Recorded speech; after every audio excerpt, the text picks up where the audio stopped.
Class, here is my attempt on the vertebral column. So let's get going. So we're still on the axial skeleton, which is made up of the bones of the skull, the vertebral column, and the rib cage. So we've already gone through the skull, so let's get rid of our skull. We're not going to be doing the appendicular skeleton. Let's get rid of our rib cage, and there is our vertebral column. So the vertebral column is made up of individual vertebra, B-R-A, that is an individual vertebra, it's one. Vertebrae, B-R-A-E, add the E, then you're getting it's more than one vertebra. So here is a side view of our vertebral column. Remember we said we had 1, 2, 3, 4, 5, 6, 7 cervical vertebrae.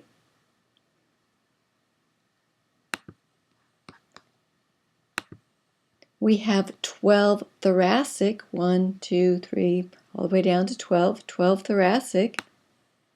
And last we have 5 lumbar, 1, 2, 3, 4, 5. And if we get down to our sacrum, the sacrum was at one point 5 separate vertebrae, but they fused. Once at a certain age, they're totally fused. And then the coccyx, or the tailbone, these were fused vertebrae at one time. These were individual vertebrae at one time too, but they have long since fused. So let's just go back to our spine. Remember, when you're born, you have a C-shaped spine. We went over that in class. C-shaped spine. Here's your little head.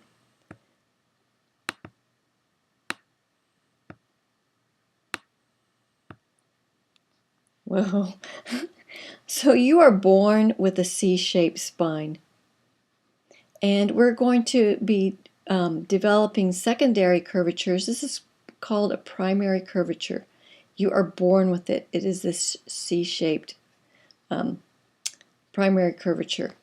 You are going to get a secondary cervical curvature that's going to develop when the baby learns to be able to pick up its head.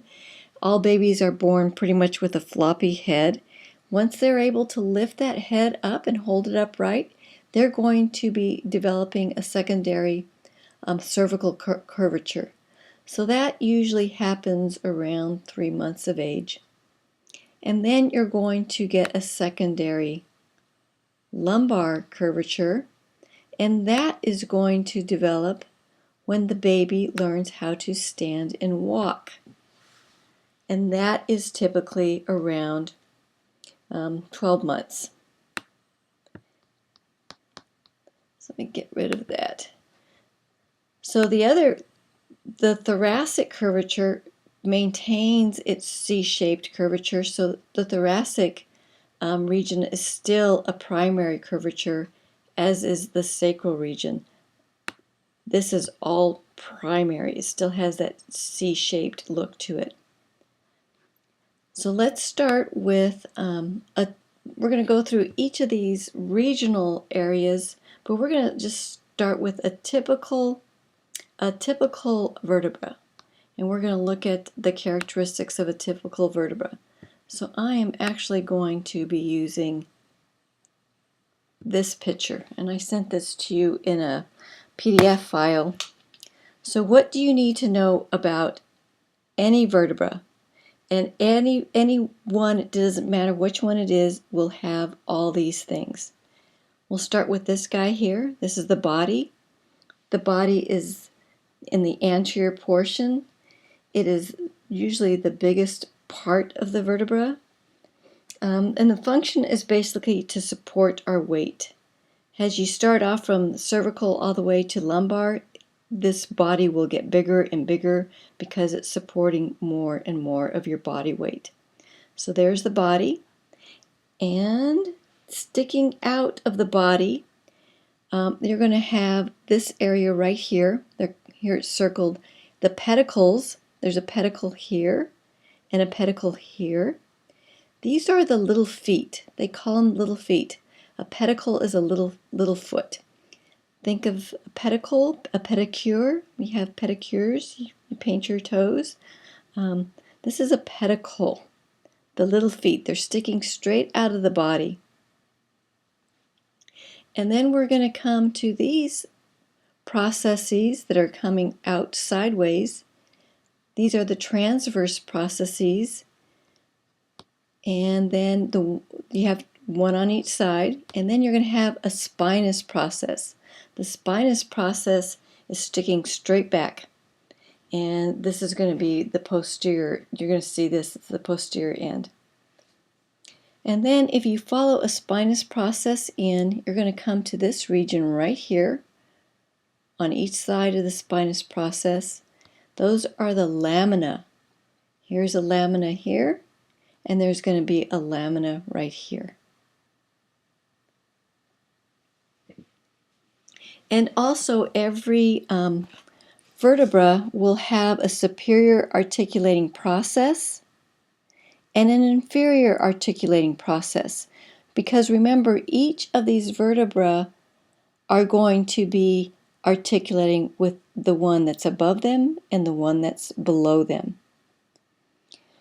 And then you're going to have something called a vertebral arch.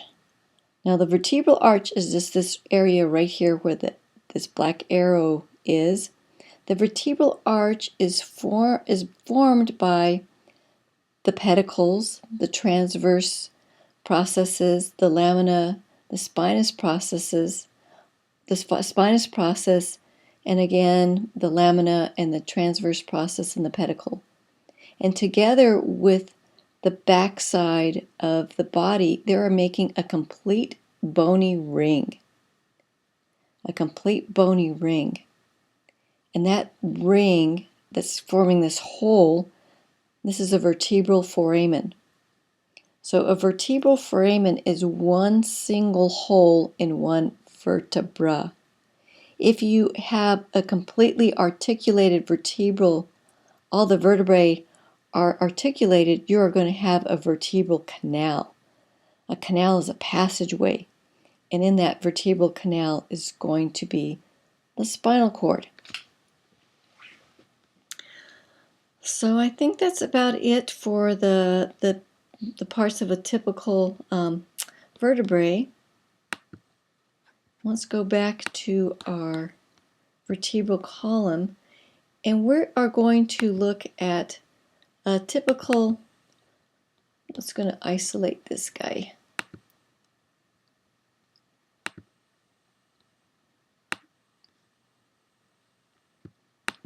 A typical cervical vertebra.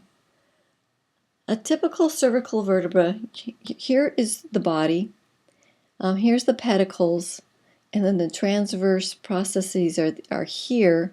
They kind of look a little weird. Here is the spinous process. Here is the lamina on this side. Here's the superior articulating process with its facet. We'll be talking about these facets. Facets are flat, articulating surfaces. So a facet is a flat articulating surface. So this is going to be covered with articular cartilage, hyaline cartilage. So what's unique about a cervical vertebra? In the cervical region, there are unique features that if you see them, you go, oh, that is a cervical vertebra. They have this, see these holes right here? These are holes in the transverse processes. This is a transverse foramen. Transverse foramen. It tells you exactly what it is. It's it's a foramen, it's a hole, and it's in the transverse processes. And look at the spinous process. This spinous process is, they call it bifid, bi meaning two, or you can call it forked, but usually you'll see it called bifid. It's a split spinous process. So this is a typical cervical vertebra.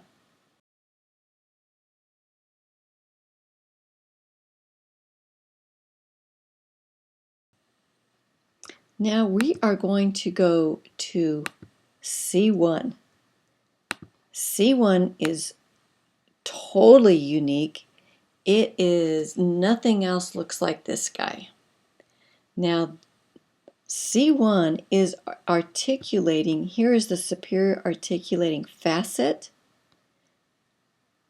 It's kind of kidney bean shaped. It's kind of large here, large surface area. This is articulating with the occipital condyles. Remember the occipital condyles of the skull? So the skull is articulating with C1. C1 is carrying the weight of the whole skull, and we call this after the god Atlas that carried the weight of the world. Well, we call C1 the Atlas because it's carrying the weight of your skull. So C1, aka your Atlas. Nothing else looks like this. It still has the transverse foramen, but there is no body, no spinous process. It just looks like that. And the main thing with this guy is make sure you know the anterior from the posterior side. The anterior surface, not the anterior, the superior surface, the superior articulating facets are kidney bean shaped and large. If you look at the underbelly here, here are the inferior articulating facets, much smaller, smaller surface area. So if you had this laid out on a practical and this was labeled, you would say this is the superior articulating facet, or if this was labeled the inferior articulating facet. It all has to do with surface area. More surface area here for the occipital condyle. And then we're going to go to C2. C2, nothing else looks like C2. C2 has this little guy right here sticking out. This is facing up. This is the dens. The dens, D-E-N-S. The dens is like a little tooth, like think of a dentist. This is like your first little tooth popping out. So this is the dens. Here's the transverse process with its transverse foramen. Here is this spinous process. This one is starting to become, you can see it's bifid here. Nothing else looks like this. So if you see this laying on a lab practical, it says what vertebra, vertebrae, B-R-A, excuse me, is this? You would say C1, aka axis.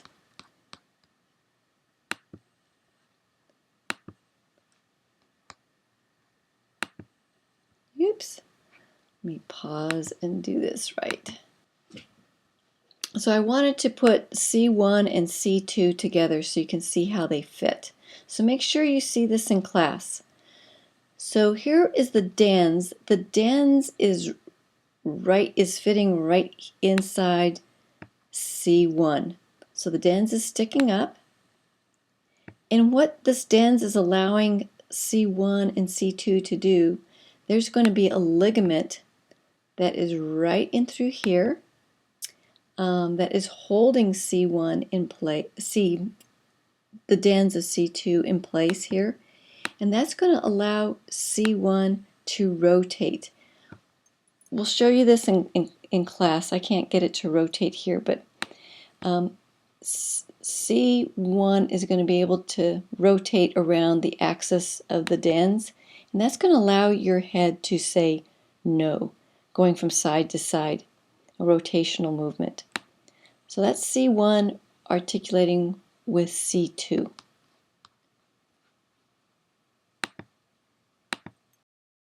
The other cervical, oops, I don't want these. The other cervical vertebra that is unique, so many unique ones, is going to be C7. So C7, you still know it's a cervical vertebra because it has the transverse foramen. But the spinous process is not bifid, it's just really long. This is called the vertebra prominens.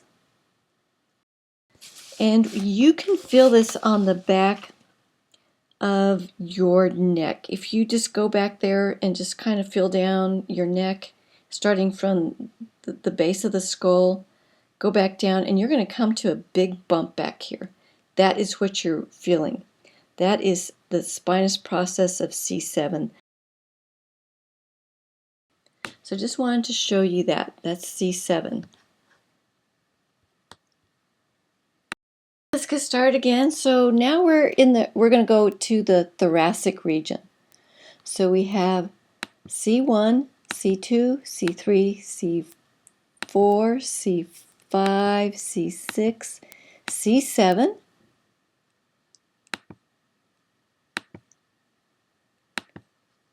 And now we don't want those anymore. Now we're going to do all the thoracic vertebrae. You have T1, 2, 3, 4, all the way to 12, T12. And that's how you name them. You always give the regional letter first, T, T1, all the way down to T12. So let's just look at a typical thoracic vertebra. So we'll isolate that one out. So what makes this unique? Well, number one, just look at that spinous process. So if you see it on an articulated vertebral column, this spinous process just goes straight down. It's kind of just straight down. And they're going to have facets. Here's a facet here on the body and a facet on the transverse process on each side, because the thoracic vertebrae are articulating with the rib. So the rib is going to be coming here, and it's going to be articulating with the thoracic vertebrae. You have 12 ribs, 12 thoracic vertebrae. So no other region is going to have these facets for articulations with the ribs. But other than that, it's got a body, it's got the pedicles, it has a superior articulating process with a superior articulating facet, and it has the inferior articulating process with the inferior articulating facets. And what else? It has the transverse processes, and it has the lamellae. So remember the lamellae, you just follow the spinous process in, and here's going to be the lamina. Lamina here, lamina here. So now let's go to our lumbar region. So the lumbar spine. 1, 2, 3, 4, 5 of those guys. And let's just look at a typical lumbar vertebra. So what's unique about this guy? Well, number one, this body is huge. This once you get into the lumbar region, these bodies are massive because they are basically supporting the weight of the whole spine. The spinous process is really thick. It's sticking basically out, and it's thick and bulky, not like a thoracic vertebra at all. It still has the pedicles. It still has transverse processes. It still has a superior articulating process. Superior articulating process with the superior articulating facets. And it has an inferior articulating process with, it has an inferior articulating process with the inferior articulating facet. So here's the inferior articulating facet here. So I'm going to try to do one more thing.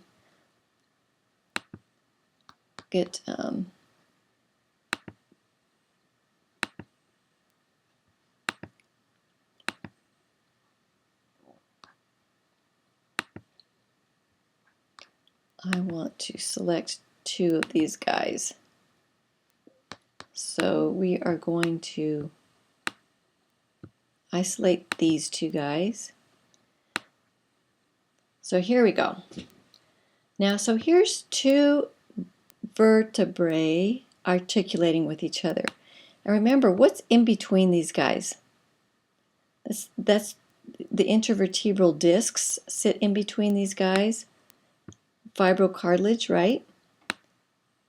So here's articulating vertebrae.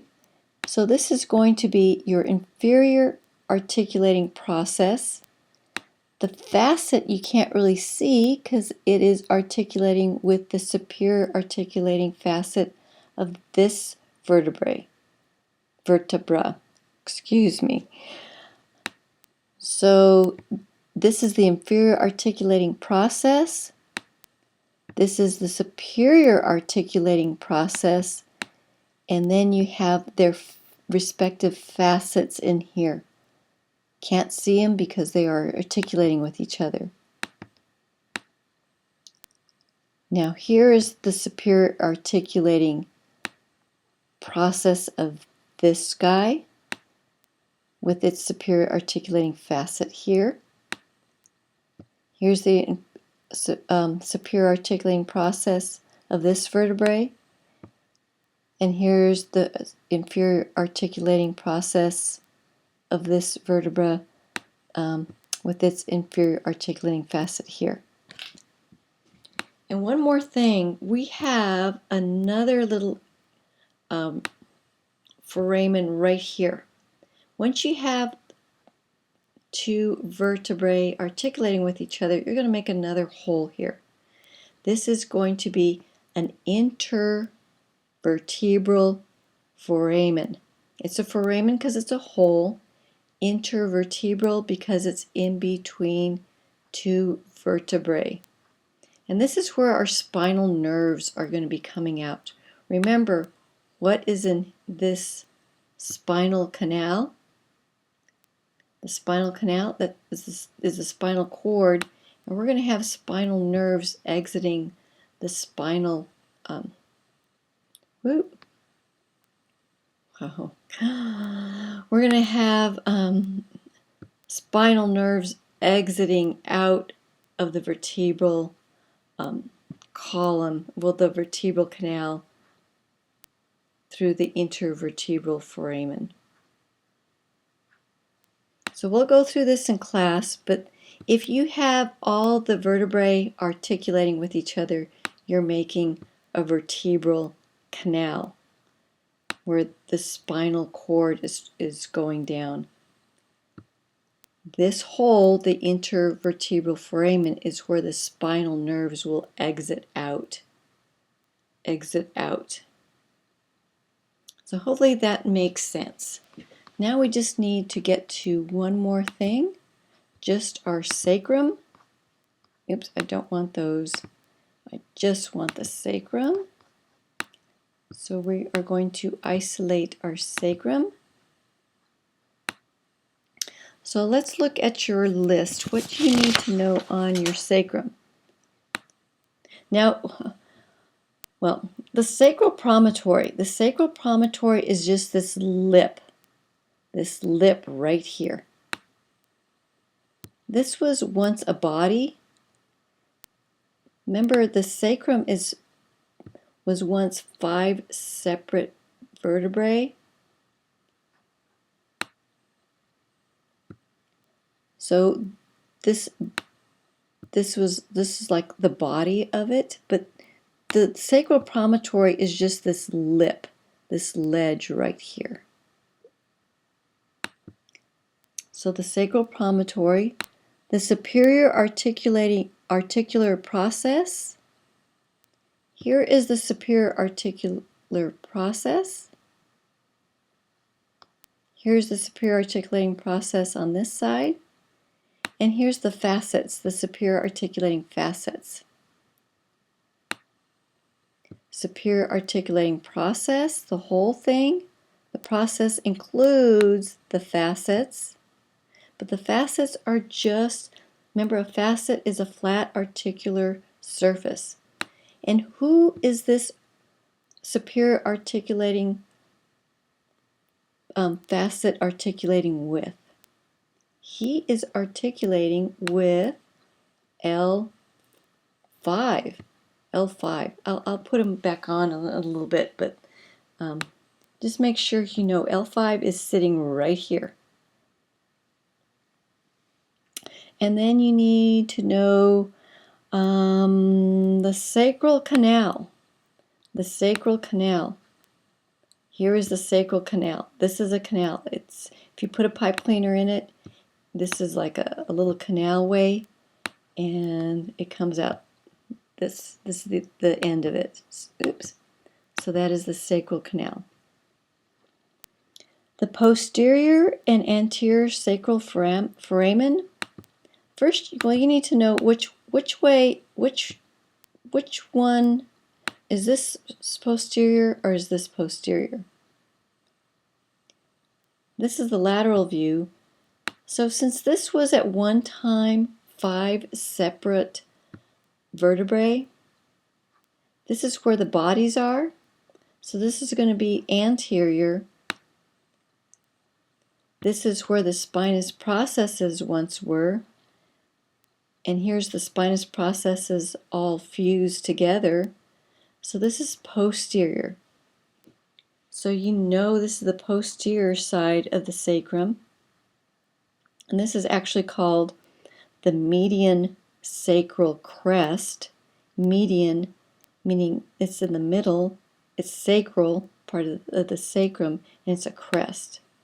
So that's the median sacral crest. So then if you have these posterior sacral foramen is a hole. Here's the posterior sacral foramen. Posterior sacral foramen. Here is the anterior sacral foramen. So and this guy, a lot of surface area here on the lateral side. This is the auricular surface. This is going to be articulating with one of your hip bones. So you're going to have a hip bone here, and you're going to have a hip bone here. So when we get to the hip bone, I'll show you how they fit together. But that's an auricular surface. It kind of looks like an auricle is the earlobe. So this kind of looks like the earlobe here. So the auricular surface, that is definitely hyaline cartilage, because that's going to be articulating with the hip bone. So before we finish the vertebral column, I just want to show you one more thing.